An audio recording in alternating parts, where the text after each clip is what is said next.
Chcete svoje dieťa prihlásiť na angličtinu, no myslíte si, že je priskoro? Zavedieme vás na kurz, ktorý môžu deti navštevovať už od 3 mesiacov. Malí bratislavskí angličtinári sa vzdelávali práve dnes. Bratislavčanka Meliska má 15 mesiacov. Angličtinu začala nasávať, keď ešte nemala ani rok.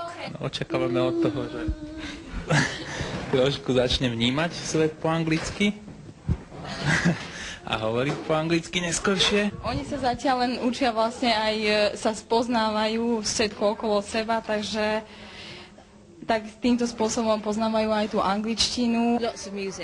Jazyk sa dostáva do povedomia cez pesničky, básničky a hry.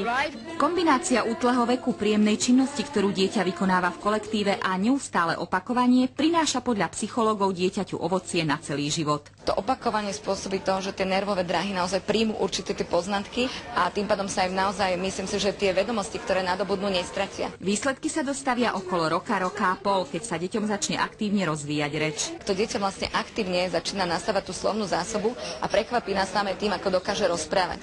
Tieto deti zatiaľ nevedia povedať, čím by chceli byť. Robia však už od útleho detstva činnosť, ktorá im v budúcnosti zaručí, že keď to budú vedieť povedať, budú mať širšiu možnosť výberu.